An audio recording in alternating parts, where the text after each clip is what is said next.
Hola a todos y todas las personas que estén viendo este video. El día de hoy voy a explicar la señalización molecular en el desarrollo. Ojo, porque el tema se llama señalización molecular en el desarrollo, pero en realidad esta señalización molecular ocurre no solamente en el desarrollo. Bueno, si bien mi enfoque es el ser humano, estas vías moleculares de desarrollo ocurren en todos los mamíferos, tal vez no exactamente iguales que aquí.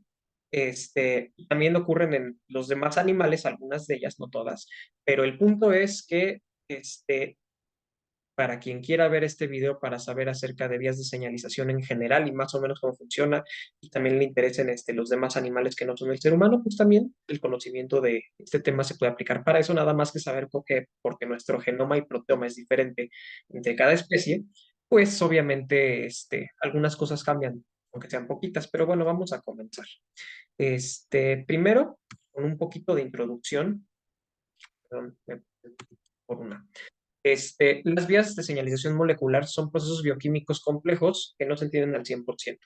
Creemos que ya conocemos todas las vías, porque pues con la tecnología que tenemos, la última vía que se descubrió fue hace 20 años, que fue la vía de las sinasas HIPO, pero bien podríamos desconocer alguna o desconocer interacciones entre ellas, pero las conocemos, pero obviamente, como no sabemos un montón de cosas acerca de cómo funciona nuestro microcosmos, como le llamamos, no se comprende al 100% todo al respecto de estas vías. Sin embargo, ya las tenemos identificadas, ya tenemos identificados todos sus componentes y variaciones. Las vías que participan en el desarrollo también participan en la edad adulta en procesos fisiológicos diferentes, excepto la vía de la sinasa HIPO fisiológicos porque sí puede participar en procesos patológicos en la persona adulta. Está relacionado con el desarrollo de neoplasias, esta expresión de la sinasa hipo. Y bueno, estas vías regulan los mecanismos morfogenéticos de las células, que estos mecanismos morfogenéticos los vamos a estar tocando con estas vías y son proliferación, diferenciación, migración y apoptosis. Características generales de las vías de señalización. Estas vías generalmente son cascadas de fosforilación. Hay que recordar que es una cascada de fosforilación. Es cuando una enzima le quita un fosfato a un sustrato, sitio activo, y se lo pega a un adenosin difosfato para hacerlo adenosin trifosfato. Quitarle este fosfato es una ventaja a nivel químico.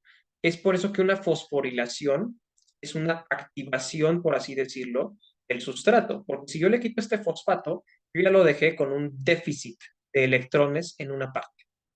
Entonces, al yo haberlo dejado sin este fosfato, hago que esta molécula se pueda pegar, o sea, el sustrato se pueda pegar a cualquier otra cosa. Bueno, no a cualquier otra cosa, pero a otras cosas que también tengan o un exceso o un déficit de electrones. Entonces, hay que recordar eso nada más para comprender por qué fosforilación significa que ahora la molécula ya está activa. Ahora, todos llevan a una modificación en los procesos de transcripción del ADN. Hay que recordar que la forma en la que funciona la vida es gracias a las proteínas. Que las proteínas son moléculas químicamente muy complejas que son muy inestables y el hecho de que sean muy inestables y aparte del hecho de que sean anfipáticas significa que me van a poder ayudar a que este caos controlado que conocemos como vida exista que al final de cuentas, si las cosas estuvieran estáticas, si no hubiera ningún movimiento, pues no habría nada. No solamente no habría vida, sino no habría materia. Pero vamos a concentrarnos más en lo que está arriba del átomo y en las moléculas. Y en las moléculas, pues como funciona la fisiología de todos los seres vivos que conocemos, es mediante proteínas. Entonces, obviamente sabemos que el ADN, el ácido desoxirribonucleico, existe para codificar proteínas. Y el hecho de que nosotros tengamos estas cascadas de señalización, existe para cambiar lo que está pasando con esta transcripción, traducción del ADN. Y pues eso es lo que hacen, al final de cuentas, diferentes genes para cada una de estas cascadas de señalización, pero eso es lo que hacen de manera general. Se pueden dar de manera autócrina, parácrina y o endocrina. Este, por si hay una confusión sobre la ortografía de estas palabras, se escriben sin tilde. Pero bueno, eso no es tanto el punto. El punto es que estas cascadas pueden ser activadas por diferentes tipos de ligandos y en diferentes circunstancias. Vamos a ver que algunas, por ejemplo, la vía Notch, inclusive funcionan exclusivamente mediante comunicación yuxtacrina, es decir, que las células están pegadas entre sí, pero a grandes rasgos el punto de ese punto, valga la redundancia, es que se quede en claro que todo esto funciona a través de ligandos. Tienen mecanismos de regulación, es decir, existe algo que cambia cómo funciona esta vía, para bien o para mal. Casi todas tienen antagonistas identificados, todas, porque al final de cuentas, es el siguiente punto, si existe un problema con cualquiera de estas vías, conducen a malformaciones en la etapa prenatal y en la vida postnatal conducen a cáncer o enfermedades autoinmunes, también a otros tipos de enfermedades degenerativas, pero principalmente cáncer y enfermedades autoinmunes. La cuestión es que estas vías de señalización, si intervienen en la organogénesis y si determinan cómo funciona la organogénesis, pues obviamente vamos a saber que tienen que ver, como ya lo dijimos, con la mitosis de las células, con los cambios conformacionales de las células, con un montón de cosas. Entonces, si yo tengo estas vías trabajando más de la cuenta, tengo cáncer, por ejemplo. Entonces, eso es importante. Esa es una generalidad muy importante. Y bueno, un breve preview de las vías que vamos a cubrir. La primera son las vías de WNT Frizzle, que son estas tres, bueno, estos tres grupos. Y aquí pueden ver un esquemita que vamos a explicar y vamos a comprender por completo. En la vía de Sonic Hedgehog, que también vamos a explicar. Estas dos vías son probablemente las dos más importantes. Después, las vías asociadas con proteínas SMAD, que son estas dos, que también las vamos a ver, que son muy similares entre sí. Si se dan cuenta en el esquema, pueden ver que hacen prácticamente lo mismo. Las vías de receptores con actividad tirosina sinasa, que también pues, pueden ver aquí que es una vía, pero que puede tener varias consecuencias, pero igual vamos a ver detalle. La vía de Notch, que es esto que le digo les digo que es yuxtacrina, y la vía de la sinasa hipo, que es la más nueva, la única que no tiene ningún proceso fisiológico postnatal relacionado con ella, y también es la única que es estrictamente intracelular. Si se dan cuenta aquí, en la membrana plasmática de esta célula del esquema no se muestra ninguna proteína transmembrana que sea un receptor para el ligando de esta vía. Entonces, esta es estrictamente intracelular. Y tenemos la vía de las semaforinas, que no sé por qué se llama vía de las semaforinas, y más bien son un montón de vías, pero a todo este conjunto se le llama vía de las semaforinas. Entonces vamos a empezar con la vía de WNT Frizzle, bueno, las vías de WNT Frizzle. Y vamos a hablar primero de generalidades. Se llama WNT porque esta proteína, acuérdense también que casi siempre cuando hay una proteína que no tiene un nombre muy claro, como por ejemplo, no sé, las proteínas que fueron identificadas primero, como por ejemplo, no sé, la albúmina, cosas así, el gen se llama igual que la proteína, cuando no es ese el caso, el gen de la albúmina no se llama albúmina. Entonces la proteína y el gen se llaman igual. Ese es otro concepto que siempre hay que acordar. Pero bueno, se llama WNT por wingless, porque se descubrió que en las moscas, cuando este gen tenía una mutación, las moscas no tenían alas. Entonces por eso se llama wingless y la abreviación es WNT. ¿Por qué la T? ¿Quién sabe? Pero bueno, WNT. Este, el receptor para wingless se llama frizzled, rizado, y también se abrevia como FZ. Y los correceptores de proteína relacionada con lipoproteína u otras proteínas de membrana están asociadas con este receptor frizzled, pero el receptor frizzled es el que se pega a wingless y frizzled va a actuar en conjunto con los LRPs o algunas otras proteínas que después vamos a ver. Ahora, esto es importante. La razón por la que esto es importante es porque si recuerdan, vimos que de WNT habían estos tres. Entonces, estos tres van a depender por completo de cuál sea el correceptor de Frizzle. Entonces, bueno, los LRPs están unidos al complejo de ubiquitinación y degradación de las proteínas citoplasmáticas. Este complejo se llama Destruction Complex, que en presencia de WNT permanece desensamblado, llevando a la vía canónica. Entonces, si Frizzle está unido al LRP, bueno, alguna LRP, lo que va a pasar es algo que vamos a ver más a detalle, pero que vamos a evitar la destrucción de proteínas. La proteína importante aquí una proteína que se llama beta-catenina. Ahorita vamos a ver todo eso bien, pero tengan en cuenta que vía canónica de la WNT es Winglet se une a Frizzle. Frizzle tiene como correceptor a alguna LRP y esto hace que el Destruction Complex no se ensamble, por lo tanto no se va a destruir la beta-catenina y otras proteínas, pero la beta-catenina es la importante. Bueno, y ahora las vías no canónicas se dan cuando otras proteínas de membrana, que vamos a decir después, actúan como los correceptores de Frizzle del lugar de alguna LRP. Y esto lleva a cascadas de fosforilación que resultan en la transcripción de otros genes, genes que no fueron transcritos por la vía canónica, llevando a las vías no canónicas. Y había una tercera, que es la vía dependiente de calcio, pero la vía dependiente de calcio se desprende de las vías no canónicas. De hecho, dependiendo de la literatura, se considera que las vías no canónicas incluyen a la vía de calcio. Y de hecho, aún más, la vía de calcio es la vía más grande y más importante de las vías Wingless fisiológicamente, pero en la organogénesis las más importantes son la canónica y las no canónicas identificadas. Ahora, un pequeño detalle sobre esta diapositiva. En el libro de Arteaga, del doctor Arteaga, de, de embriología, tiene un error, que es que dice que los LRPs son los receptores similares a leucina. Sin embargo, eso no es eso no son los que intervienen en esta vía. Hay una confusión ahí, son los correceptores de proteína relacionada con lipoproteína.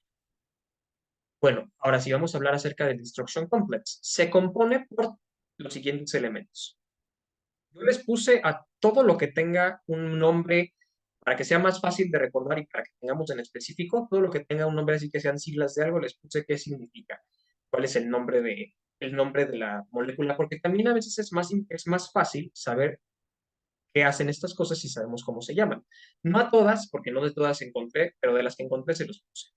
Entonces, bueno, el Destruction Complex se compone por la glucógeno sintetasa sinasa 3 beta o GSK3 beta. Se compone también por la caseína sinasa 1, CK1, y por las axinas 1 y 2.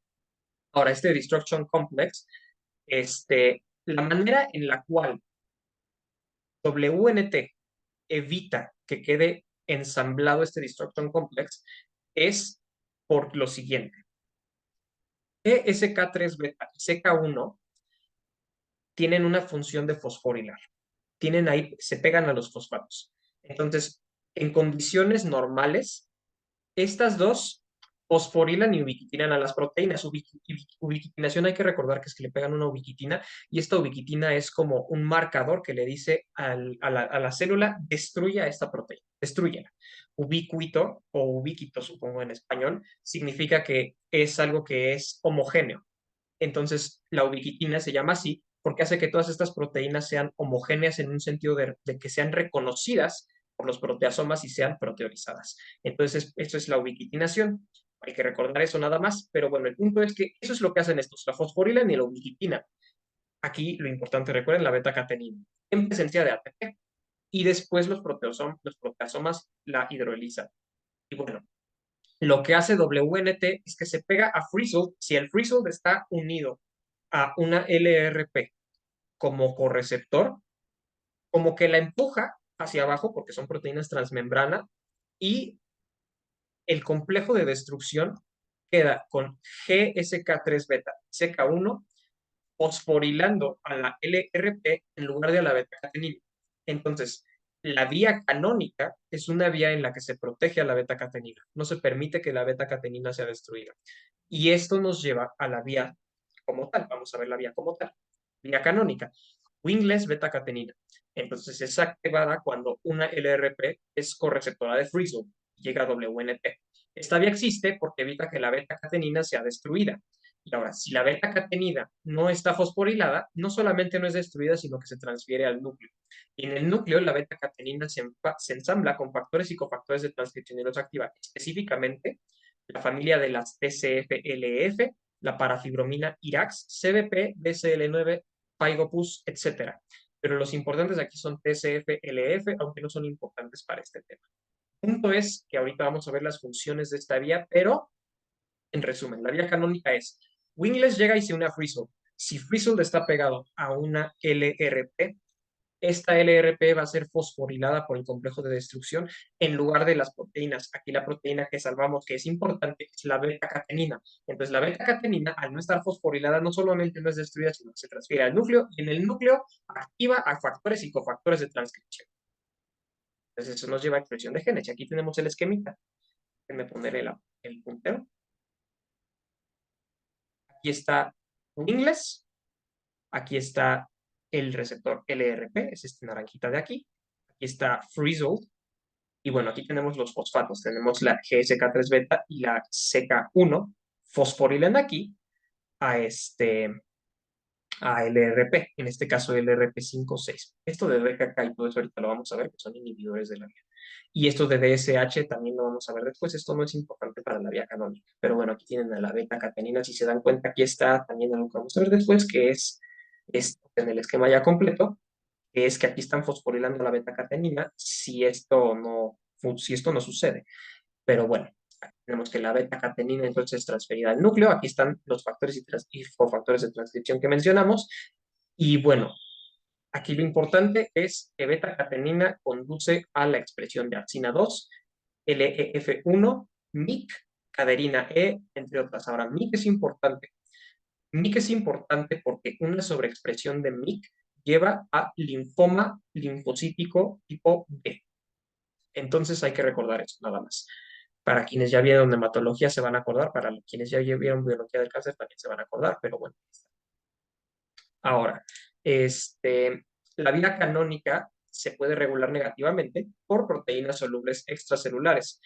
Algunas proteínas que se parecen químicamente a Frizzled pueden secuestrar a Wingles, que es el ligando, antes de que se adhiera al receptor. Entonces es como la recaptura de los neurotransmisores en las sinapsis. Vamos a tener que se secuestra a Frizzled, entonces no ocurre esta protección de la beta-catenina y no hay esta transcripción de los genes. Ahora, hay una proteína que se llama DCOP que puede bloquear al LRP, que es el correceptor. Entonces, así también yo, al bloquear a LRP, yo evito que el Destruction Complex fosforile a LRP y entonces se pone a fosforilar a la beta-catenina en su lugar. La transcripción de genes promovidos por esta vía intervienen en los siguientes procesos relevantes. A nivel postnatal, la diferenciación del endometrio en el ciclo reproductivo femenino. En eso sabemos que interviene. Y a nivel prenatal, más que nada antes de la implantación y durante la implantación es donde esta vía es importante, es la especificación temprana del linaje del trofoblasto. Hay que recordar que los genes que se expresan que son de vía paterna dan al trofoblasto y los que se expresan de vía materna dan al embrioblasto. Pero aquí el trofoblasto es el importante en esta vía. También la activación del blastocisto para que pueda ser producida la tripsina, que la tripsina es la molécula que va a causar la eclosión de la zona pelúcida.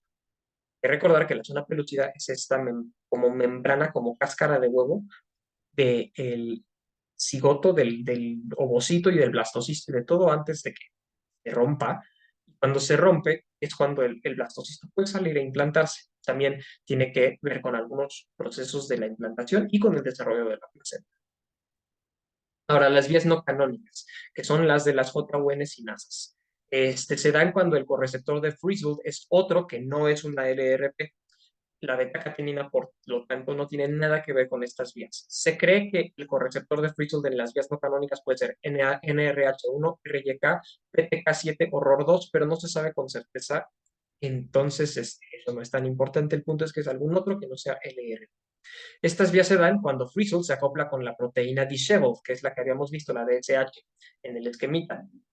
DSH entonces es reclutada por Frizzled en presencia de WNT y se puede ensamblar con el activador morfogenético asociado a Disheveled-1, también conocido como DAM1, o con el sustrato C3 de la toxina botulínica 1 relacionado con RAS, RAC1. Los RAS los vamos a ver después, pero el punto es que aquí, si no es el RP el correceptor y es otra proteína el correceptor, llega Wingles, se pega con Frizzled, se recluta a la proteína a la proteína DSH, y entonces esto hace que se ensamblen DAM con el sustrato RAC1, y esto hace un complejo que ahorita vamos a ver. Si DSH se ensambla con DAM1, activa la proteína G ROGTPasa. La proteína G ROGTPasa está asociada con la activación de una que se llama ROC, que es la sinasa asociada con ROC, que activa a las funcinasas. Entonces, ahí ya tenemos una forma en la que Wingles activa a las funcinasas. Si DSH, sin embargo, ensambla, bueno, más bien encante, no sin embargo, ensambla con RAC1, entonces se acopla con una que se llama profilina. La profilina se acopla con la actina para mediarla y también lleva a la activación de las funcinasas. Ahorita lo vamos a ver. Pero hay que recordar que la actina es muy importante no solamente en el músculo, sino que en todos los tejidos porque tiene que ver con todos los microtúbulos de celular. Entonces, bueno, la activación de las funcinasas, que se abrevian JNKs 1 y 2, llevan a la polimerización de la actina. Y aquí ya podemos empezar a ver más o menos qué es lo que se está viendo. Entonces, esto lleva a la reestructuración del citoesqueleto y determina la polaridad de la célula. Entonces, estas vías de las funcinasas son más importantes, de hecho, que la vía canónica, aunque estas sean las vías no canónicas, como es frecuente en la medicina que las cosas no son tan intuitivas, como por ejemplo eso de que la mayor parte de los linfomas son linfoma no Hodgkin, sin embargo, el que se llama linfoma Hodgkin es el que es menos común y así, ese tipo de cosas como que el factor 6 de la coagulación no existe y todo eso. Pero bueno, entonces el punto es que determina la polaridad de la célula y esto tiene que ver con la reestructuración del citoesqueleto porque llevan a la polimerización de la actina. Ahora, las JNKs también pueden ser transferidas al núcleo para activar a cofactores de transcripción ZJUN, digo CJUN y CFOS, que se unen para conformar el factor de transcripción AP1. No les pongo los nombres, o sea, de los factores de transcripción porque no es importante que nadie sepa. Entonces, pues nada más saber que también las JNKs activan a la transcripción de genes que se pegan a factores de transcripción. Y aquí podemos ver las imágenes. Aquí de nuevo está Wingless, aquí está Frizzled. Ahora, si es uno que no es LRP, se pega con la DSH y la DSH se puede ir ya sea con DAM o con RAC. Si se va con DAM, entonces se pega con ROC, digo con RO, y si es este complejo de DSH con RO o con DAM, activa a ROC. Y entonces ROC lo que hace es esto que vimos de la polimerización del activo. DSH con RAC se salta este paso y ambas van a activar a la JNK. La JNK también puede ser para la polimerización de la actina, como lo vemos aquí, o puede ser también para transferirse al núcleo y activar a CJ, factor de transcripción. Ahora, el reestructuramiento del citoesqueleto al que llevan estas vías tiene un papel fundamental en el desarrollo, en especial en la gastrulación y en la formación del tubo neural. ¿Por qué? Bueno, cuando veamos la vía de Sonic Hedgehog, vamos a saber un poquito más al respecto de qué tiene que ver con la neurulación, pero con la gastrulación y todo eso, recuerden que esta vía determina la polaridad de las células. Entonces, al determinarse la polaridad de las células, se puede determinar cuáles van a ser para cada capa germinativa, que hay que recordar ectodermo, mesodermos, no mesodermo porque son varios, sino mesodermos y endodermo. Entonces, tanto la JNK1 como la JNK2 tienen un papel fisiológico de regular la producción de interleucina 2 como respuesta a la radiación ultravioleta. JNK1 regula la activación de linfocitos T, CD4 positivos tipo 2, es decir, T cooperadores 2, que son los que, recuerden que responden a cosas extracelulares, no intracelulares, porque son los T helper 1. Activa a todos los linfocitos T y participa en la apoptosis de timocitos. Recordemos que tenemos que tener esta regulación de la producción de los linfocitos. Y bueno, ahora, tal vez en inmunología, ¿se acuerdan que decía por ahí WNT juncinasa o algo así en algún esquema que vieron? O no sé si se los enseñaron bien en la clase y todo, porque no es tan relevante, pero esta es una de las vías que sí intervienen en eso. Ahora, esa es otra cosa que es muy bella de este tema. Yo cuando estaba aprendiendo este tema, hace poquito, me fui como que dando cuenta de todas las cosas que había visto en materias de mucho después que hubieran sido tan fáciles y que no hubiera tenido que estudiar si no hubiera sabido este tema. Entonces, bueno, eso por una y también la otra cosa que hace la JNK1 es que está implicada con la respuesta celular a la insulina. Pero eso no es tan importante saberlo de manera tan específica, solamente saber más o menos cuáles son las funciones fisiológicas en el la persona que ya nació de la vía Hunt-Sinasa. Para la vía dependiente de calcio. Es la menos comprendida de todas las que son activadas por Wingless, pero es la más diversa, como ya se los había dicho. Controla los niveles de calcio perdón, mediante la regulación de calcio en el retículo endoplásmico. Ahorita vamos a ver específicamente eso, pero tal vez ya le están haciendo clic las cosas. Y bueno, al igual que las vías no canónicas, se da cuando el correceptor de Frizzle no es el ERP. Entonces es cuando uno de ellos le permite acoplarse con la Disheveled, la DSH. En esta vía, Disheveled se acopla directamente con proteínas GTPasa triméricas, en lugar de irse por otras cosas, como en las vías no canónicas que vimos, que conducen a la vía de segundo mensajero del inositol difosfato. Si se acuerdan de fisiología celular, se van a acordar de esto, mediante la activación de la fosfolipasa C. Entonces, ya más o menos estamos entendiendo bien las cosas. La fosfolipasa C separa al fosfatidilinositol 4,5 difosfato, el I2, en IP3 y diacilglicerol, que es DAG.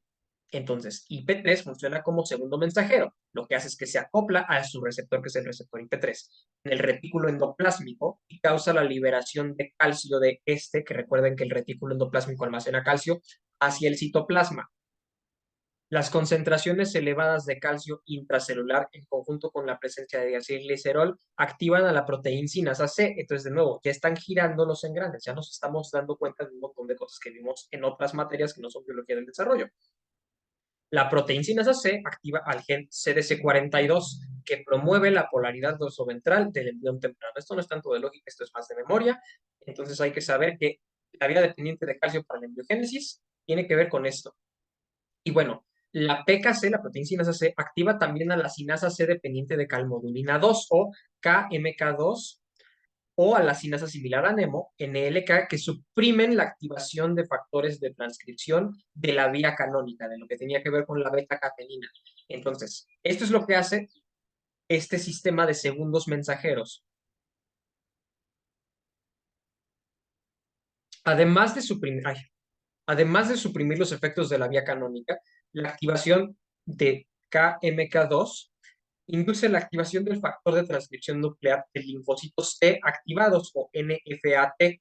NFAT regula mecanismos morfogenéticos de migración celular en los ganglios y todo eso que pueden acordar de inmunología.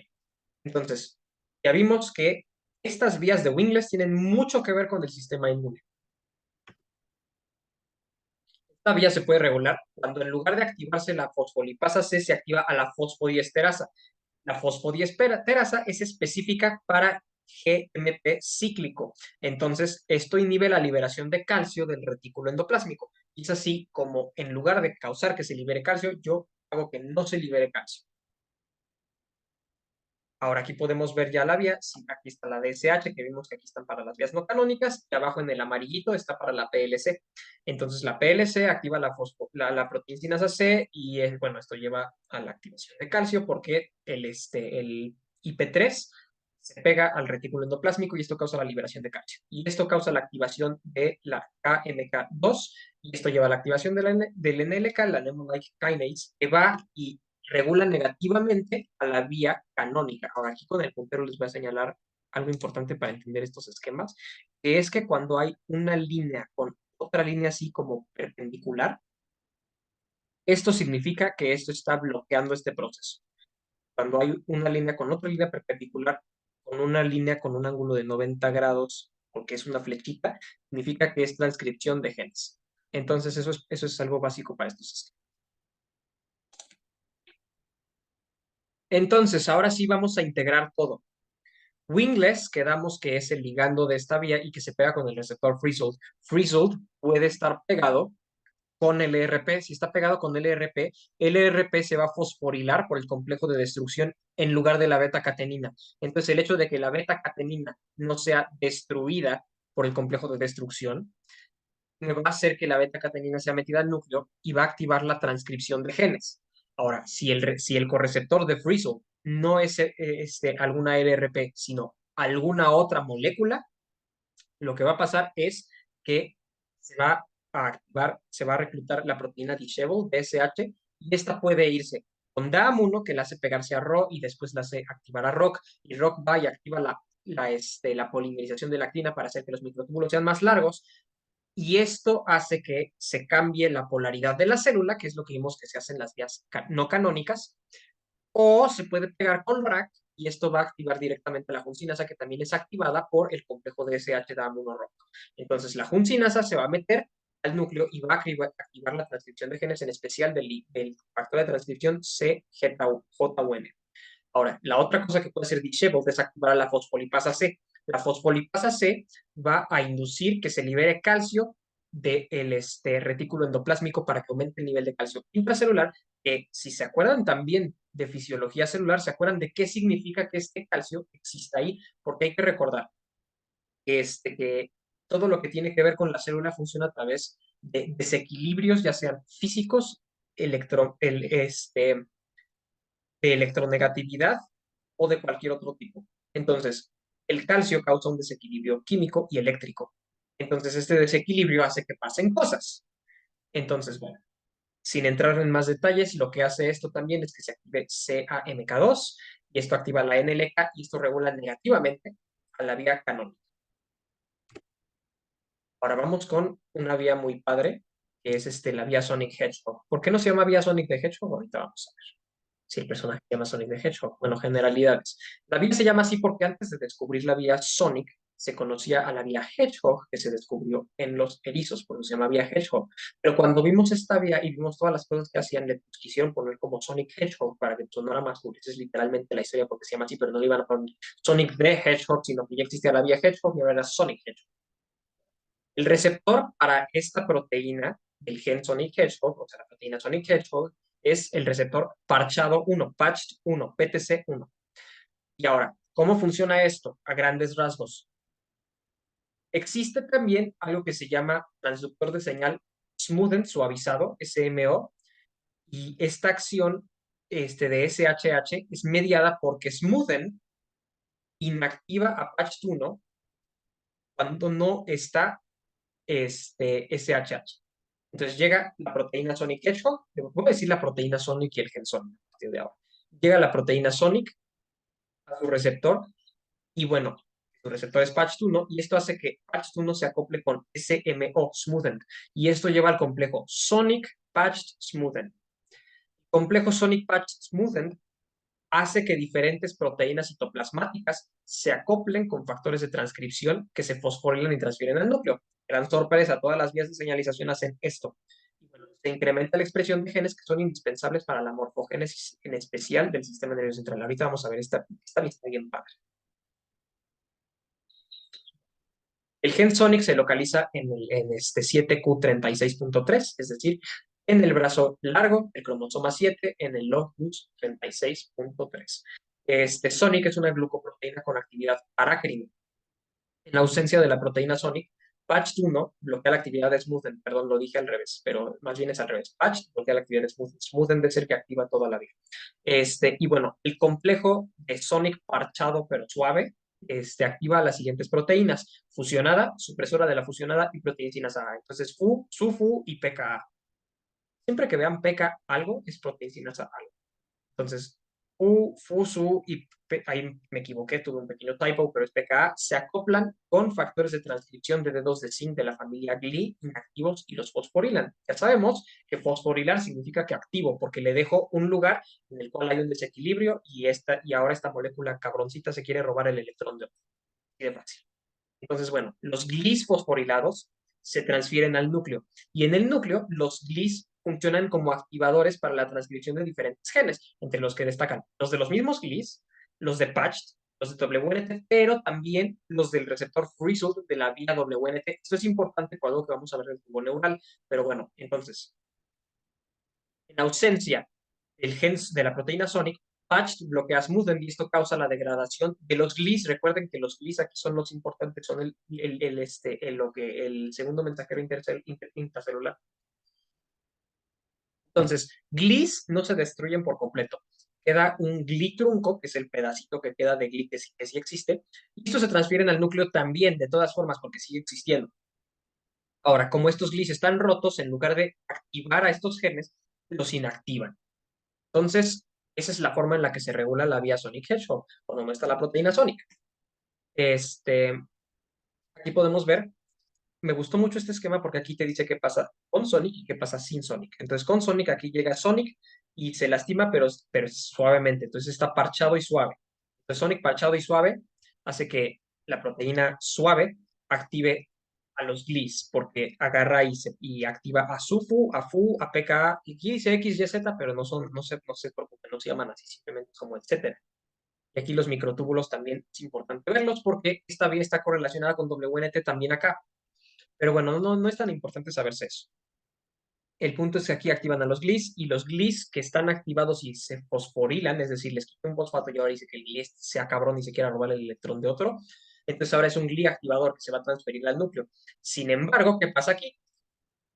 Patched bloquea la actividad de Smoothened, entonces esto hace que no se activen SUFU, FU, PKA, etcétera, y entonces esto hace que GLIS no se fosforilen. Si no están fosforilados, igual que la beta-catenina, lo que pasa es que se va al proteasoma, pero yo no puedo destruir, a diferencia de la beta-catenina, yo no puedo destruir por completo a GLI, entonces agarro y le mando un GLI zombie todo roto, que le falta un brazo, y este GLI roto que le falta un brazo se mete al núcleo de todas formas.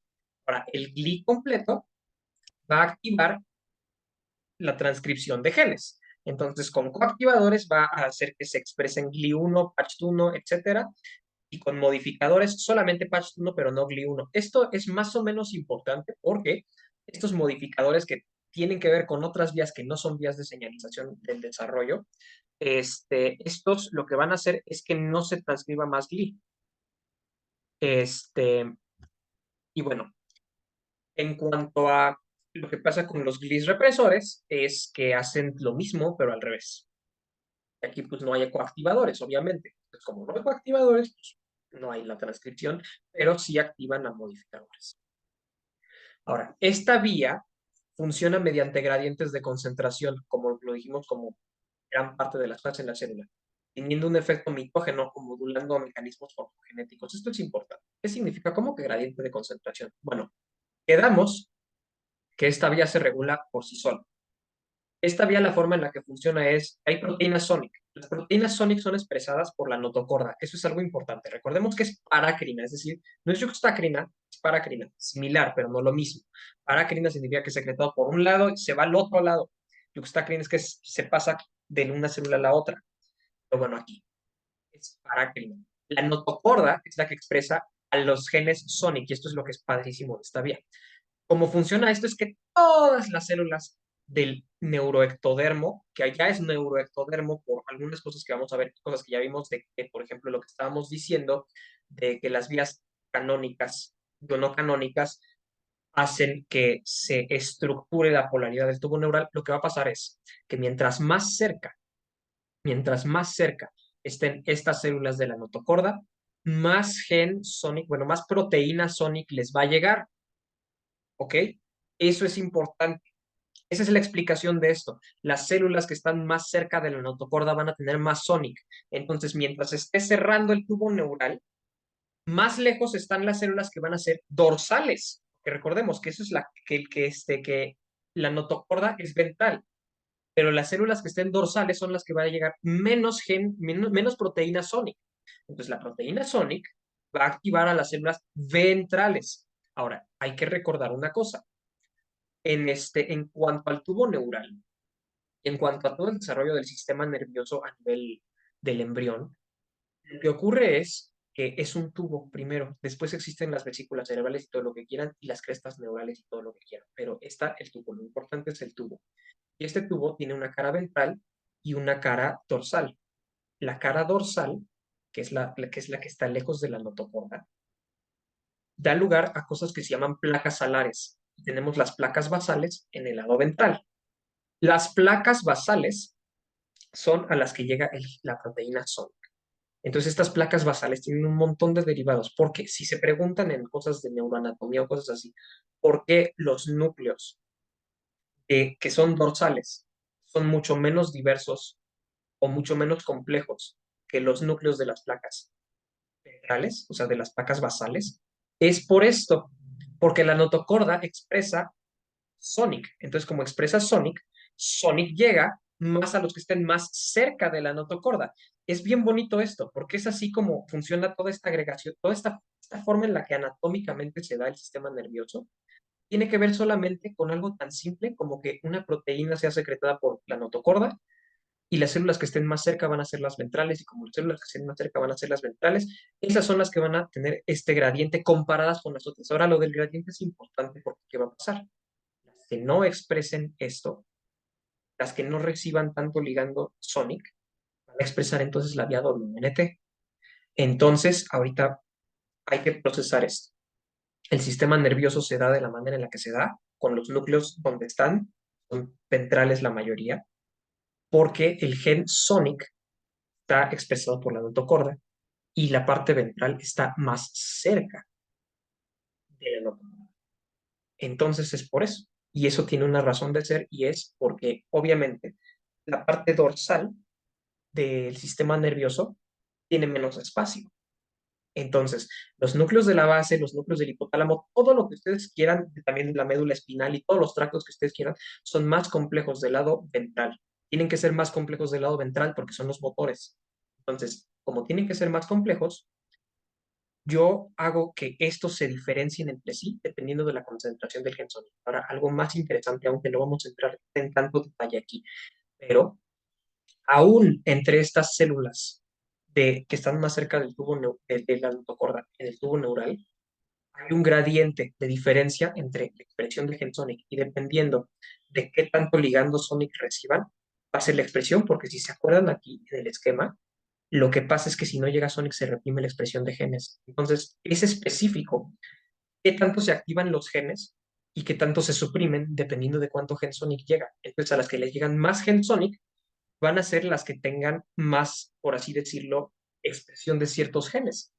Entonces, las que estén más cerca de la línea media van a ser a las que les llega más gen Sonic. Y todas las de las placas basales y todas las del lado ventral del tubo neural van a recibir el gen sonic más que las del lado dorsal, pero no en la misma proporción entre sí. Entonces es por eso que se diferencian entre los núcleos del lado ventral. Entonces, esto es lo que es genial de esto. Esto es lo que es verdaderamente asombroso e impresionante de esta vía. Continuando con la presentación. Este efecto mitógeno que es causado por la transcripción de los genes que son transcritos por toda la vía del ligando sonic, es indispensable en el desarrollo del SNC, ya que regula la migración neuronal de las vías motoras y la generación de oligodendrocitos. Por su efecto mitógeno, también por su efecto morfogenético, determina el patrón de crecimiento y control del tamaño de las extremidades, los dientes y los pulmones. Recordemos que esto no nada más está ocurriendo en el tubo neural, nada más que en el tubo neural es más importante. Ahora, problemas con esta vía llevan a lo siguiente: cáncer, que son bastante obvios, medulloblastoma y carcinoma de células basales son los que están relacionados. Malformaciones del sistema nervioso central, obviamente. Defectos de migración neuronal, obviamente. Síndrome de Gorlin y síndrome de cefalopolisintactilia de Green. Esto no es tan importante ahorita entenderlo, solo saberlo. Pero algunos, si se dan cuenta, son muy obvios. Entendemos cómo funciona la vía. Estaba diciendo que me adelanté un poco, pero durante la neurulación, la vía Sonic Hedgehog regula la migración de células provenientes de las placas basales del tubo neural, porque la proteína Sonic es expresada por las células de la protocorda, de la notocorda. Su actividad paracrina hace que sea recibida por las células ventrales de las placas basales. Esta actividad de Sonic hace que las células tengan un gradiente de concentración entre estas y las células dorsales de las placas alares, y entonces en las placas alares se expresa más WNT. Esta actividad de WNT en las células dorsales versus las de Sonic en las células ventrales diferencia el desarrollo de motoneuronas en las placas basales y de neuronas sensitivas en las placas alares. La expresión de los factores de transcripción GLI activadores en las células dorsales lleva a un aumento de los siguientes factores de transcripción, que de nuevo, datos comunes. No es tanto de importante es esto. NKX 2.2, 6.1 y 6.2, OLIG2 de los oligodendrocitos, recuerden que también dijimos eso, DBX1 y 2, IRX3 y PAX 6 y 7. PAX 6 y 7 no sé qué tan importantes sean, pero pues ahí está, eso también es de la vía sónica. Los factores de transcripción antes mencionados llevan a la expresión de los genes que diferencian cada uno a una población distinta de células, porque, como les dije, no todas las células, aunque sean del lado ventral, están igual de cerca de la notocorda. El linaje de estas células es diferente dependiendo del factor de transcripción que se exprese, y eso depende también de la concentración de Sonic, como ya lo dije. Estos dos procesos actúan como retroalimentación positiva que lleva entonces a la transcripción de genes que promueven la mitosis y morfogénesis de las diferentes células, llevando al desarrollo de los derivados de las placas basales del tubo neural. Es importante darse cuenta de, acordarse de anatomía y darse cuenta de la diferencia entre los derivados de las placas alares y los de las placas basales, tomando en cuenta que la diversidad de los factores de transcripción promovidos por las GLI son lo que lleva a la diversidad de las estructuras derivadas de las placas basales versus los de las placas alares, como las diferentes motoneuronas, que es súper complicado con las interneuronas y la alfa motoneurona arriba, la beta motoneurona abajo, todo eso. Los núcleos de la base, son también complejos, y los núcleos del hipotálamo, que son aún más complejos, más chiquitos, pero más complejos. Entonces, todo eso se da gracias a que no todas las células reciben la misma cantidad de gen sónica. Ahora, otra cosa que no escribí aquí, pero que también es importantísimo aquí, es que si estudian el tema de neurulación así al fondo, van a darse cuenta de que el desarrollo de los pares craneales también está relacionadísimo con esto. Bueno, eso es a grandes rasgos lo que hace la vía sónica, mi vía favorita, no solo porque me gustan los videojuegos. Ahora, las vías asociadas con proteínas MAP. Esto de las proteínas MAP me parece un poquito chistoso por el nombre, porque es como una combinación el nombre bueno, le pusieron, es MAP por Mothers Against, no me acuerdo qué, pero me parece chistoso cómo se llama así. Pero tiene que ver con el cáncer. Entonces, bueno, estas son vías que se activan por los ligandos factor transformante de crecimiento beta o factor de crecimiento transformante beta, no tumor growth factor beta, porque muchas veces decimos, TGF, tumor growth factor, no, factor transformante de crecimiento beta. Proteínas morfogenéticas del hueso, BMPs. Esto es por lo que digo que es importante que yo les haya puesto aquí el nombre de cada una de estas moléculas. Bien, porque si tenemos aquí el nombre factor de crecimiento transformante en lugar de factor de crecimiento tumoral, es más fácil y es más lógico entender qué es lo que hace esta vía. Ahorita lo vamos a ver. Dichos ligandos pueden actuar mediante mecanismos autócrinos, parácrinos o endócrinos, activando las proteínas SMAD. Los SMAD son proteínas de dos familias, que eso sí hay que aprenderse de memoria, son las específicas de receptor, que son la 2 y el 3 para el factor transformante de crecimiento beta, y la 1, 5 y la 8 para las proteínas morfogenéticas del hueso. Ahora, también tenemos proteínas efectoras, de las cuales una es coopera con estas vías, que es la 4, las 6 y la 7 son antagonistas, una de la del factor de crecimiento transformante beta y otra de la BNP. Ahora, la pérdida de cualquiera de estos ligandos en la vida postnatal lleva a fibrosis, cáncer, enfermedades vasculares y enfermedades autoinmunes. Bueno, primero, con la vía del factor de crecimiento transformante, con SMAD2 y 3. Vamos a ver que estas son como espejos la una de la otra.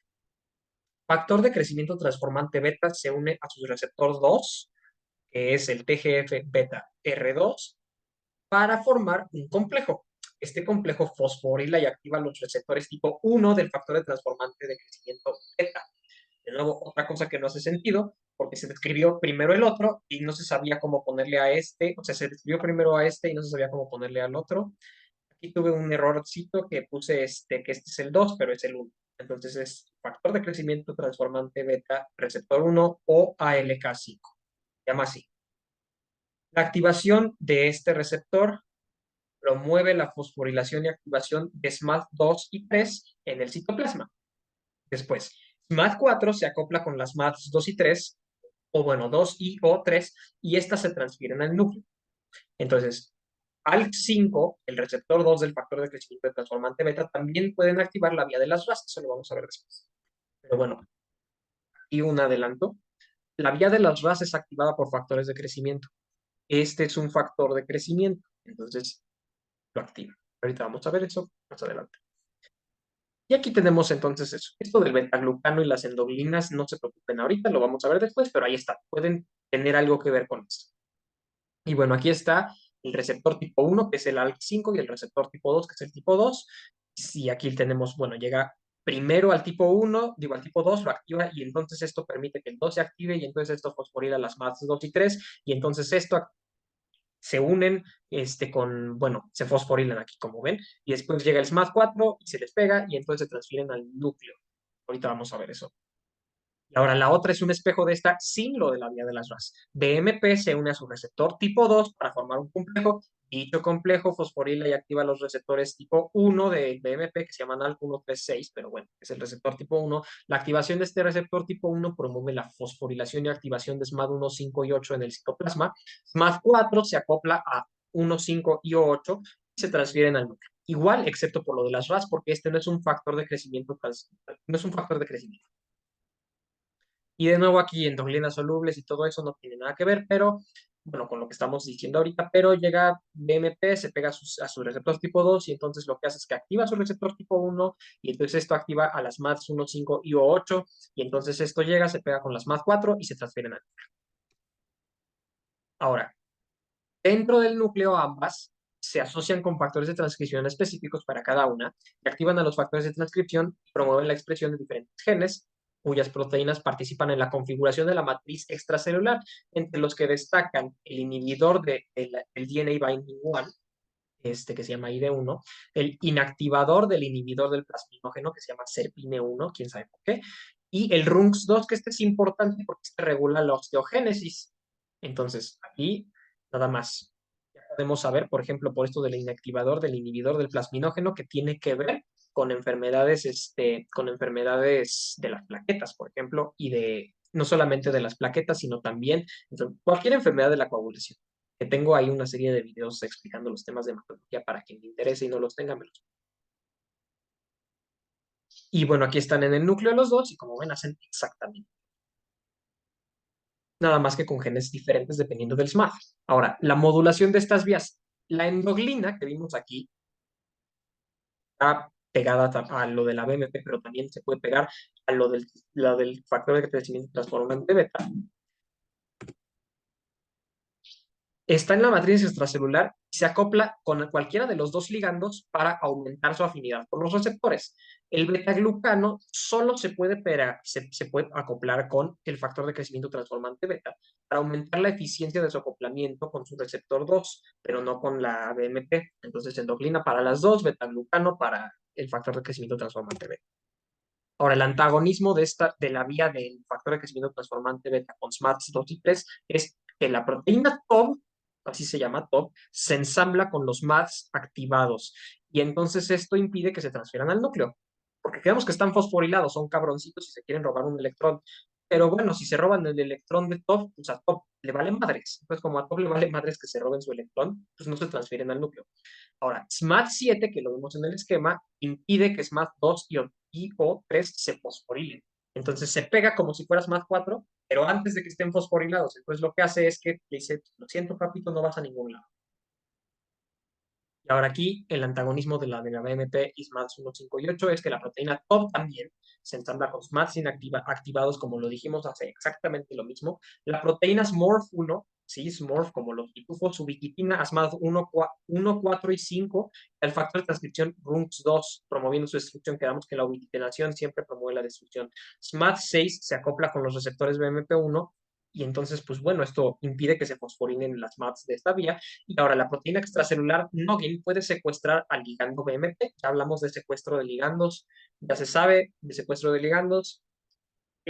Noggin es la que actúa como secuestrador de ligandos en esta vía. Y bueno, aquí está la vía integrada. Creo que les tapo un poco con mi cámara, pero no importa porque ya lo vimos, entonces nada más es recuerdo. Está en la matriz extracelular y el beta-glucano se puede pegar al factor de crecimiento transformante beta para hacer que sea más rápido, o sea, el proceso en el que activa sus receptores, o la endoglina se puede pegar a cualquiera de las dos porque tiene afinidad por los receptores de las dos y entonces eso aumenta la eficiencia.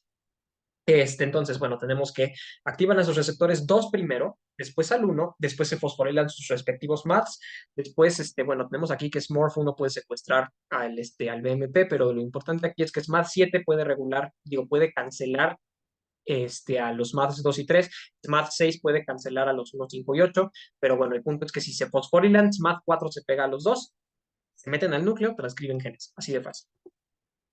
Y bueno, la importancia de las vías de SMADs es que los genes transcritos por, primero, la vía de factor de crecimiento transformante beta, median los procesos de adhesión celular, la transformación del epitelio y mesénquima, es decir, del epitelio a mesénquima o de mesénquima a epitelio. Hay que recordar que el mesénquima, por definición, es el tejido conectivo del embrión y del feto. Eso es lo que es, no es el mesodermo, porque conozco a gente que dice, no, es el mesodermo. No, no todo el mesodermo es mesénquima. Todo el mesénquima viene del mesodermo, tampoco, porque quedamos que estas vías de SMATS pueden transformar a uno en el otro. Y esto es importante porque hay que recordar que, por ejemplo, en la formación del corazón, el endodermo, ¿cuándo llega? Nunca. ¿Pero tenemos epitelio en el corazón? Sí, más o menos, por un momento, pero lo tenemos. Y ahora, ¿qué otra cosa sucede con el corazón? La tabicación interventricular y la tabicación entre la aorta y el tronco pulmonar, vienen las células de las crestas neural. ¿Qué tipo de células son las de las crestas neural? Epitelio. Entonces se transforma en mesénquima. Se transforma en mesénquima y esto me lleva a la formación de las crestas de cono y tronco y a la formación de las valvas del corazón, de las válvulas atrioventriculares. Entonces eso es importante porque entonces, si tenemos problemas con SMATs, vamos a tener problemas parecidos, por ejemplo, a la tetralogía de Fallot. Ahora, la inducción de la expresión de la proteína B y N en hepatocitos y linfocitos B también es activada por esto y eso induce apoptosis. Es importante porque esto es como protector del cáncer. Y bueno, los genes transcritos por la vía BMP, SMAD 1, 5 y 8 tienen las siguientes funciones. Inducción de la formación de cartílago y hueso, como lo dijimos con el RUNX2, ventralización del embrión, que es importante, y especificación del ectodermo epidérmico. Entonces, la piel se forma gracias a BMP. El hueso y el cartílago se forman gracias a BMP. El embrión se ventraliza gracias a BMP. Bueno, funciones de BMPs específicos, BMP-2, no confundirse con el receptor BMP2, porque se llaman igual, nada más que uno tiene un guión y el otro no, pero el BMP tipo 2, que es el que tiene un guión, dirige la especificación de células ectodérmicas en fenotipos nerviosos. Entonces, esto tiene que ver con las células de la cresta neural. Y también con el tubo neural más o menos, pero quedamos que ahí tiene más que ver la vía WNT primero y después tanto la vía Sonic como la vía WNT. Luego, inhibe la miogénesis en el esclerotomo y miotomo de las somitas. ¿Por qué en el miotomo? Si del miotomo bien tiene que haber miogénesis, bueno, porque al principio no tiene que haber miogénesis, pero quiere haber miogénesis a fuerza, entonces, bueno, la inhibo en el esclerotomo por completo, que recuerden que el esclerotomo da origen a los huesos, y la inhibo en el miotomo temporal. O inhibo también su exceso. Inhibe la expansión del esbozo de las extremidades para que no tengas acromegalia, pero no acromegalia, porque acromegalia es algo en específico, pero algo similar a acromegalia, y bueno, induce la formación de precursores de condrocitos y osteoblastos. Ahora, los BMPs 4 y 7 favorecen el desarrollo de neuronas con fenotipo adrenérgico, eso es también como un dato curioso. Ahora, las vías de receptores con actividad tirosina sinasa. Aquí son todos los que tienen que ver con los factores de crecimiento. Entonces, aquí vienen los 4 más importantes, que son el derivado de plaquetas, el epidérmico, el vascular endotelial y el fibroblástico, pero todo lo que diga que diga factor de crecimiento, lo activa. Ahora, estos factores de crecimiento, con esta vía de las tirosinas sinasas, también pueden activar a RAS, que eso es lo que dijimos también de por qué la vía de SMAD2 y 3 puede, bueno, más bien el antecesor de la vía de SMAD2 y 3 puede activar también la vía de las RAS. Los receptores con actividad tirosina sinasa se autofosforilan al unirse con factores de crecimiento. Es decir, aquí no tenemos algo que fosforila algo, sino que se autofosforilan, pero el factor de crecimiento hace que se puedan autofosforilar. Son proteínas complejas que se pueden pegar a varios fosfatos y pueden despegarse de estos fosfatos.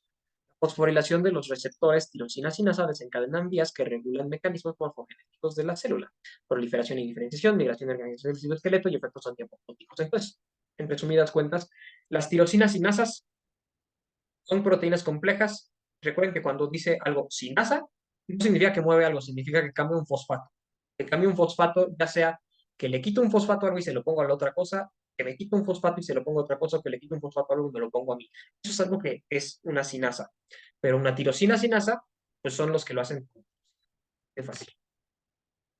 Ahora, estos receptores se autofosforilan cuando reciben su ligando, que es un factor de crecimiento, y bueno, lo que sucede específicamente es que las proteínas acopladas a los receptores de factores de crecimiento, que se llaman GRBs, se ensamblan con la fracción alfa del sustrato del factor de crecimiento fibroblástico, que es el FSR2 alfa, perdón, es que el nombre está horrible, y la proteína de acoplamiento 1 asociada con GRB2, que se llama GAB1. Entonces, el complejo de todo esto que es FSR2 alfa, digo FRS2 alfa, GRB2 y GAB1 en presencia de la proteína Son of Sevenless, que no sé qué se estaban fumando, pero bueno, se llama la proteína SOS o Son of Sevenless. ¿Cómo que Sevenless? Bueno, no sé. Acopla con la fosfatasa de tirosina, SHP2, que no pude encontrar qué demonios significa SHP2, pero así se llama, para la fosfatación de la GTPasa del virus del sarcoma de RAS. Es lo que les decía de lo de la vía del RAS. Entonces, se llama GTPasa del virus del sarcoma de RAS. RAS recluta y activa a una proteína sinasa de la familia RAF, y esta promueve la actividad de la proteína sinasa de la familia MAPK2. MEC1 y 2 son estas proteínas sinasas de MAP. No se llaman MAP2, paréntesis MEC1, MEC2. Se llaman MEC1 y MEC2.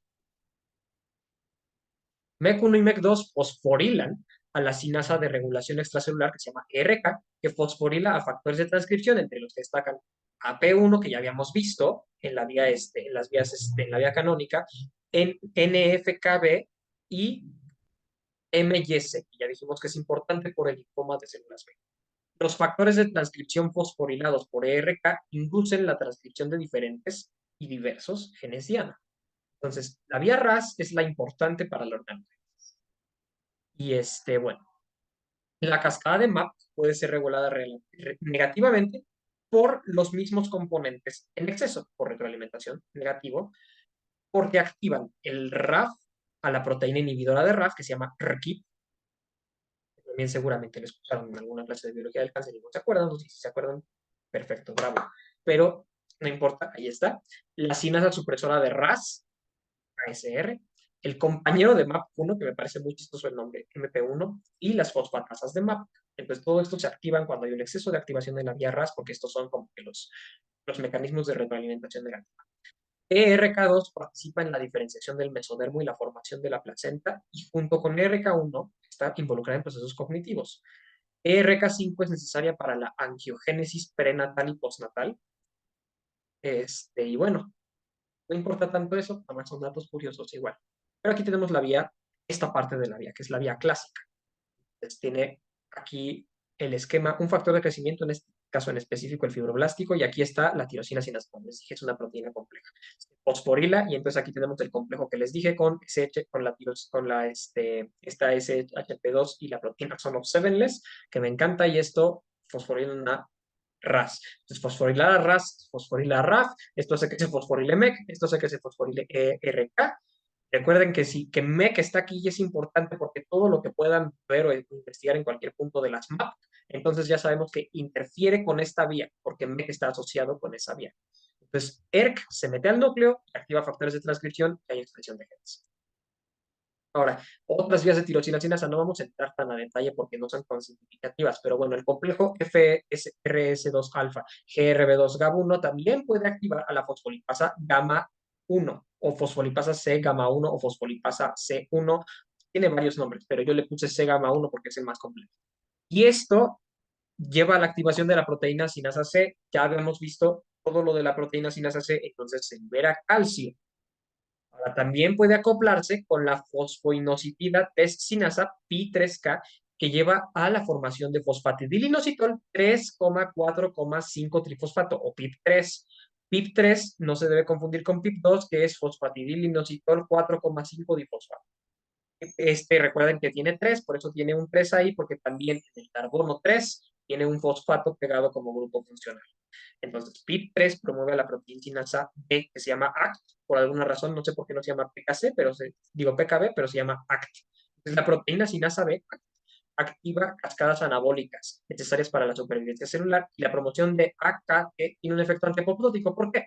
Porque recordemos que la apoptosis se desencadena por un montón de cosas, pero una de las cosas que puede desencadenar la apoptosis es la falta de cosas del metabolismo, la falta de energía de la célula, por decirlo. Puede hacer esto que se desencadene la vía de las caspasas. Entonces, si yo tengo mucho proteína sinasa B, AKT, ACT, va a hacer que el metabolismo de la célula sea mejor. Entonces, si el metabolismo de la célula es mejor, no hay apoptosis. Y bueno, así de simple es esto de la vía, de lo de las, De lo de la vía de las RAS, estaba yo diciendo ahí en Instagram ayer que, sí, me sé toda la vía de la tirosina quinasa, pero en realidad creo que es probablemente la más simple de todas estas de saberse nada más. Sí, tiene tal vez varios nombres de varias proteínitas, pero creo que son fáciles de aprender cuando, por ejemplo, se llaman como cosas como Son of Sevenless. Pero bueno, entonces ahí tienen toda la vía. Recuerden, se autofosforila, esto activa a este complejo de aquí, que ya no voy a repetir, ya me cansé de repetirlo, y esto se puede ir con la fosfolipasa C gamma 1 y esto puede aumentar lo del calcio y todo lo que vimos ya con las vías no canónicas del inglés. También me puede llevar a lo de PIP3, que lleva a la proteína sinasa B, que lleva a efectos antiapoptóticos, pero lo importante aquí es la transcripción de genes porque son los sevenless, fosforila RAS y RAS después a RAF y después a MEC y después a RK y RK se mete a vía de Notch. Esta también está padre. Notch es una proteína que actúa como receptor. Entonces aquí la vía no tiene el nombre del ligando, tiene el nombre del receptor, igual que en lo de las. Bueno, de hecho tiene nombres bastante inconsistentes, pero bueno, Notch es un ligando. Se llama Notch porque es un ligando que se pega con otras células, como las uniones tipo Notch. Los ligandos de Notch son proteínas transmembrana, por lo que la vía Notch es de comunicación yuxtacrina, es principalmente delta 1 de 1, es decir, aquí el ligando no llega, el ligando está, nada más depende de si se expone Notch, si se pega ligando. Si no hay contacto intercelular, no se activa Notch. Esta vía es chistosa para mí, porque aquí lo que hago es que en lugar de ir activando diferentes cosas, voy mutilando a Notch y los pedazos de Notch mutilados son los que van haciendo que Notch se mutile más. Entonces es como si te cortaran tu mano y después tu mano agarrar y te arrancara una oreja y cosas así hasta que quede nada más tu cabeza y tu cabeza se mete al núcleo y este remanente de Notch, que es la cabeza de Notch y se mete al núcleo, activa factores de transcripción. Y esto permite la diferenciación celular. Ahora, la vía de Notch. La estructura de Notch sufre modificaciones post-traduccionales que determinan su afinidad por diferentes ligandos. Esto es en el aparato de Golgi, en el dictiosoma. Entonces, antes de que siquiera se exponga Notch, antes de que siquiera se meta se rodee por triskelions y la vesícula lo saque y se quede ahí, lo que pasa es que yo ya le estoy arrancando pedazos a Notch, desde que fue traducida la proteína, desde que salió del retículo endoplásmico. Desde ahí yo ya le estoy mutilando. Y entonces lo que yo libero es el fragmento S1. Entonces queda Notch sin su fragmento S1. Después, al unirse con YAGDO-D1, que son los receptores, digo, los ligandos de Notch, Notch provoca la exposición de la metaloproteasa extracelular, que es el fragmento S2 de Notch. La enzima convertidora del factor de necrosis tumoral de la familia de las desintegrinas y metalopeptidasas, o ADAMTase, activa a S2, la metaloproteasa.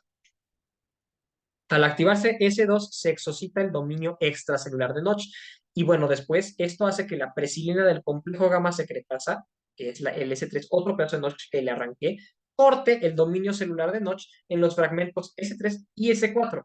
Entonces lo que queda de Notch, que se llama NICD, se transfiere al núcleo y se acopla con el factor de transcripción CSL, el activador Mastermind-like, les digo, los nombres de estos están padrísimos, que es MAML, o la proteína recombinante de unión supresora de calvicie, RPBJ, para formar un complejo activante.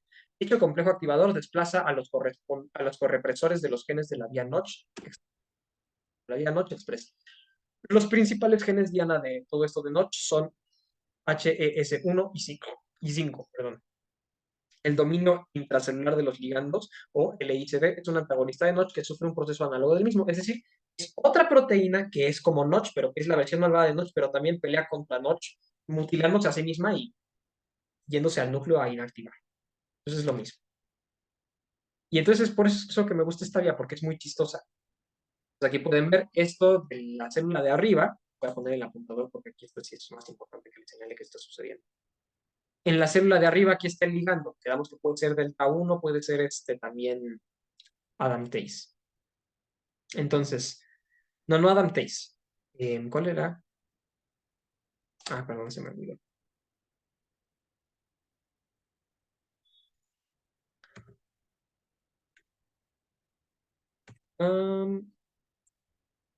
Ya, YAG es el otro. Perdón. Entonces aquí tenemos el ligando que puede ser YAG de delta 1 y llega y entonces aquí está Notch, que es esta grandototota de aquí, y entonces tenemos aquí la proteasa ADAMTase, que es la S2, quedamos que llega y corta, y entonces se pega aquí Notch y Notch se endocitra, y entonces pues eso todo lo que dijimos de que se va cortando hasta que se mete adentro. Entonces aquí prácticamente es eso, pero nada más sí es importante reconocer que Notch no actúa, porque no lo especifique, pero Notch no actúa en la célula en la que inicialmente fue secretada, actúa en la otra. Entonces, bueno, acerca de la vía Notch. Problemas con la vía Notch, su sobreexpresión lleva a fibrosis de órganos como el corazón, los pulmones y los riñones, porque recuerden, metaloproteasas, acuérdense de las metaloproteasas o metaloproteinasas. Recordemos que las metaloproteinasas tienen que ver con la cicatrización, recordemos que esa es la razón por la que se detienen los fibroblastos. Las metaloproteinasas les dicen a los fibroblastos, hasta aquí llegaste, y también regulan la cicatrización, también le dicen a la cicatrización, hasta aquí llegaste, pero entonces tenemos un montón de metaloproteinasas, yo voy a llevar a la fibrosis de estos tejidos. Ahora, también otra cosa es que Notch, como lo que hace es prácticamente aumentar la mitosis con sus genes HAES, perdón, es un protoncogen para el intestino, las mamas y el cervix uterino en coordinación con vías de WNT y otra vía que no vamos a ver que es NUERB2. Ahora, la vía de la sinasa hipo.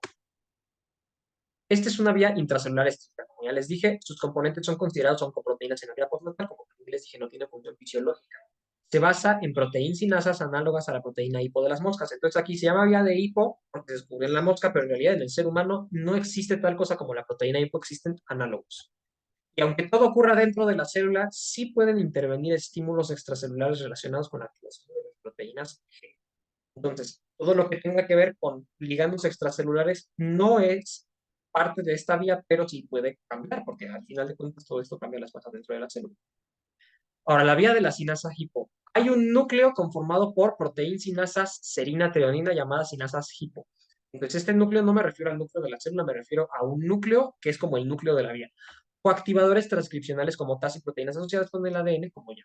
Entonces, aquí tenemos estas sinasas treonina. Las sinasas treonina, digo, las proteínsinasas serina treonina son un complejo conformado por MST1, MST2, LATS1, LATS2 y la proteína activadora de sinasas MB1 también con la proteína salvada. MST1 y 2 activan a SAB y son coactivadas por SAB y esto hace que se activen LATS1 y 2 y esto hace que la fosforilación de YAP y TAS sea cambiada. Entonces, YAP y TAS normalmente están secuestradas por las proteínas 14-3-3 en el citoplasma cuando no están fosforiladas. Entonces, aquí esta vía funciona al revés de las otras. Esta vía funciona, pues esta vía la tenemos que bloquear. Eso es lo importante de esta vía. Por eso esta vía es diferente en cuestión de que esta vía genera cáncer en el adulto. Yapitas no fosforiladas son transferidas al núcleo donde activan la factores de transcripción, al revés que en las otras vías. En las otras vías estamos intentando fosforilar cosas para activar factores de transcripción, pero aquí yapitas fosforiladas se secuestran, porque recordemos que esta vía es como lo al revés de todo, bueno, lo contrario de todo. Entonces, el complejo de sinasas hipofosforila a yapitas en múltiples sitios, liberándolas y se van al citoplasma. Digo, Yapitas fosforiladas entonces expresan sitios promotores de degradación llamados fosfodegrón. Entonces las libran del complejo al citoplasma. Pero si están fosforiladas, quedamos que se destruyen. Digo, entonces, si están fosforiladas, estos sitios fosfodegrón facilitan el reclutamiento de la ubiquitina, que aquí es donde les decía ayer en el grupo de WhatsApp a los que estén. La ubiquitina lo escribí aquí con C porque me sonó mejor. Pero bueno, ubiquitina ligasa 3B, que es BTRSP. La BTRCP ubiquitina las proteínas y bueno, ya sabemos que cuando algo es ubiquitinado o ubiquitinado, se destruye. Entonces, ya lo sabemos. Esta vía puede ser inhibida por la polimerización de la actina en el citoesqueleto. Ah, la polimerización de la actina en el citoesqueleto. ¿Cuándo vimos eso? En la vía canónica, digo, en las vías no canónicas. También lo vimos en las vías de las sinasas de tirosina. Entonces aquí, pues, esto. Se dan cuenta, es así como se activa esta vía, específicamente cuando las otras están activas en el desarrollo. Digo, se inhibe. Es que, perdón, con esta vía que todo es al revés, pues uno se confunde. Entonces, bueno, aquí tenemos la polimerización de la actina, que aquí está el complejo de todo esto, y bueno, esto hace, bueno, el complejo hipo, y esto, aquí están tapillas tranquilas secuestradas en el citoplasma, pero si yo las fosforilo, las meto al proteasoma y se destruyen. Y pues sí, Eso es prácticamente lo que pasa en esta vía. Está muy extraña, pero bueno, es muy nueva. Entonces, puedo decir. Efectos de la vía hipo. En el ratón, como ven, a las personas que hacen investigación al respecto de vías de señalización molecular les encantan las moscas y los ratones. En el ratón, la supresión de YAP lleva a defectos del desarrollo cardíaco y defectos de los arcos faringios, y la supresión de PAS también lleva a lo último. Entonces, si se dan cuenta, esto es en el ratón. No se ha demostrado que en el humano ocurre lo mismo. Pero en el humano sirve para que en el feto suprimir MST1 y 2 haga que yapitas sí se metan al núcleo y transcriban cosas, y esto hace que el epitelio pulmonar o sea, prolifere, pero inhibe la saculación y diferenciación de homocitos. Hay que para eso recordar todos los estadios de la maduración pulmonar. Pero el punto es que esto hace que pueda proliferar el epitelio, pero no se saculen ni se diferencien entre neumocitos tipo 1 y tipo 2. Las fallas en esta vía llevan al desarrollo de neoplasias en todos los mamíferos. Eso sí está demostrado. Y ahora ya, la última, la vía de las semaforinas.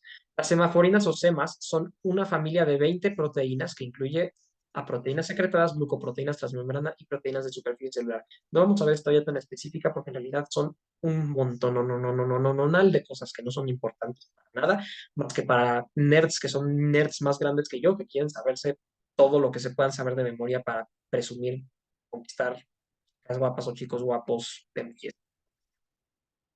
La única falla en el plan de esas personas es que no invitan a esas personas a fiestas. Pero bueno, los receptores de la SEMA son las plexinas y, bueno, estas vías están relacionadas con todo, porque si se dan cuenta, ¿cómo no van a estar relacionadas con todo? Esto incluye a proteínas secretadas, glucoproteínas, transmembrana y proteínas de superficie celular. Entonces, obviamente, modulan un montón de cosas. Y bueno, esta vía permite el funcionamiento de diferentes órganos y tejidos, y por eso también se necesita para la organogénesis, pero esta vía es una de las más relevantes en cuanto a la fisiología. Ahorita lo vamos a ver. Las diferentes semaforinas se acoplan con plexinas en diferentes sitios del citoplasma, porque son un montón. Las plexinas pueden formar complejos con las neurolipinas 1 y 2, la molécula o sea, NP1 y 2, la molécula de adhesión celular L1 o LICAM y receptores de tirosina sinasa. Ya lo habíamos visto, está relacionada con otras cosas. El receptor para la semaforina D4 es el C72, pero es de baja afinidad. El receptor de elección para la semaforina D7 es la integrina beta 1. De nuevo, esos son datos curiosos. Pero todas las demás semaforinas no tienen receptores tan específicos. Los transductores citoplasmáticos de los complejos semaforina-plexina incluyen AP sinasas, MAPs, ETPasas, AMPC, GMPC, tromboxanos y leucocinos y todo lo que quieran de la degradación del ácido araquidónico, y moléculas que interactúan con la proteína amiloide A sérica. Entonces, todo esto es lo que permite que la vía de las semaforinas ocurra. Entonces, por eso es tan diversa, porque prácticamente cualquier cosa la puede cambiar y puede cambiar cualquier cosa gracias a esta vía. Ahora, aquí está un esquemita acerca de todo esto, pero este esquema es probablemente el más simple de todos. No es la vía más simple, la vía más compleja, pero este es el esquema más simple porque aquí nada más dice, bueno, esto lleva aquí y ya se meten al núcleo y transcriben genes. Pero bueno, sí, prácticamente lo importante de saber de esta vía son las funciones, no tanto la vía como tal. Entonces, el principal efecto de la activación de las diferentes vías desencadenadas por semaforinas es la modificación de la organización de filamentos de actina y microtúbulos, no la proliferación. La proliferación es decir, la vía Wingless y lo de las tirosinas sinasas hace que haya más, pero la vía de las semaforinas es quien las refina, quienes refinan a los microtúbulos y el citoesqueleto, y quienes también lo mueven. Entonces, esta vía es importantísima porque gracias a esta vía de las semaforinas tenemos la migración y la conectividad neuronal y también los transportes axónicos. ¿Por qué? Bueno, vamos a ver por qué. Las semaforinas son responsables de los procesos de migración de las células de las crestas neurales porque, pues sí, ¿no? O sea, no tengo que explicar mucho de eso porque simplemente tienen que ver con activar y desactivar a otras vías que ya vimos, que también tienen que ver con nuestros procesos morfogenéticos. De su alteración lleva a defectos del sistema nervioso periférico y defectos cardiovasculares, porque son los principales derivados de las crestas neurales, aunque también cosas como las células C de la tiroides y cosas así, también vienen de las crestas neurales, pero principalmente de eso. Para la semaforina 3 tiene funciones específicas relevantes, porque actúan como atrayentes y repelentes de axones y dendritas. ¿Cómo que atrayentes y repelentes de axones y dendritas? Bueno, ya vimos que estas semaforinas activan y desactivan cosas que acaban con la modificación del citoesqueleto. Y esto con lo que tiene que ver también es con la activación de otras vías que llevan a otros segundos mensajeros que hacen otras cosas. Entonces, el qué tan lejos esté una neurona de otra va a hacer que la semaforina se active. Las semaforinas al activarse van a hacer que el axón crezca. La razón por la que los nervios están como están y pueden coexistir con el resto del cuerpo en el sentido de que pueden estar correlacionados y pueden conectarse con el resto del cuerpo, es gracias a las semaforinas. Ahora, esta modificación de cómo funcionan y de cómo están estructurados los microtúbulos también tiene que ver con, no sé si han visto en biología celular, les mostraron un video o algo así de cómo funciona el transporte a través de los microtúbulos. Y es que las proteínas que están, bueno, la alfa y beta tubulina, la actina y todo eso, la actina, si se dan cuenta, va como que caminando en el microtúbulo. Eso también tiene que ver con el transporte axónico, funciona así también. Entonces, no solamente tiene que ver con procesos del desarrollo, tiene que ver con procesos fisiológicos. Entonces, bueno, funciones específicas, desarrollo de los circuitos hipotalámicos, el crecimiento axónico, la proliferación, migración y polaridad neuronal. Y no lo escribí en la presentación, pero también procesos de la memoria tienen que ver. Procesos de cualquier cosa que se les pueda imaginar que sea cognitivo en cuestión de la relación con el hipotálamo o con el sistema límbico, tiene que ver con las semaforinas en el adulto. Entonces, bueno, no en el adulto, en el que ya nació. Pero entonces, las semaforinas a grandes rasgos, ¿qué hacen? Modifican las cosas que tienen que ver, refinan las cosas que tienen que ver con los microtúbulos. Y esto hace que hayan cambios en el citoesqueleto, pero que también hayan cosas que se mueven dentro de la célula. Entonces, las semaforinas son las jefas de todo esto, de todas las cascadas de señalización molecular. Esta vía de las semaforinas es lo que me hizo que me quedara claro por qué hay tan poquitas vías de señalización, porque las semaforinas hacen todo lo que no hacen las demás y controlan lo que hacen las demás, porque al final de cuentas todo en la célula está regulado no solo por gradientes y por todo eso, sino también por los microtúbulos, porque los microtúbulos son los que permiten que la actina mueva cosas. Entonces, cuando la actina mueve cosas, ocurren las cosas que no son consecuencia de la fosforilación ni de ninguna de las otras cosas físicas o químicas. Y bueno, muchas gracias por quien vea este video. Creo que es un tema muy interesante. La verdad creo que sí, a mí me parece divertido inclusive, pero ahí está mi bibliografía. En realidad usé más bibliografías, nada más me dio un poquito de flojera ponerlas. Pero el libro que yo recomiendo para este tema y en general para todo lo que tiene que ver con biología del desarrollo es el libro del doctor Arteaga. Creo que es el libro que está más completo y mejor explicado. A veces puede ser un poquito tedioso leerlo, pero es porque es un libro. Todo libro que sea una enciclopedia de cualquier cosa de medicina, o de leer. Entonces, bueno, yo se los recomiendo mucho, pero también que se metan a otros tipos de artículos y todo, porque en esta presentación yo puse un montón de información que no viene en el libro. Me dio curiosidad de saber más y entonces acabé leyendo artículos. Estos artículos, si se dan cuenta, si esto fuera un trabajo escolar, no me los aceptarían. Uno es de 2009 y otro es de 2014. Pero más que nada, la razón por la que usé estos artículos fue para saber cómo se llamaban las cosas. Entonces, pues ahí está mi bibliografía. Entonces, las conclusiones a las que podemos llegar es que a los biólogos les gustan mucho las ratas y las moscas, primero. Segundo, la vía sónica es asombrosa. Todo lo que tiene que ver con el desarrollo del sistema nervioso es asombroso y todo se debe a algo tan simple como un gradiente de concentración de un ligando y las semaforinas son las reinas de todo. Entonces, bueno, espero que les guste esto, espero que les sirva de algo, espero que haga que entiendan los temas de otras cosas en el sentido molecular mejor, porque si se dan cuenta todo menos lo de la vía hipo, tiene que ver con fisiología. Entonces, pues hasta ahí llegamos y bueno, muchas gracias.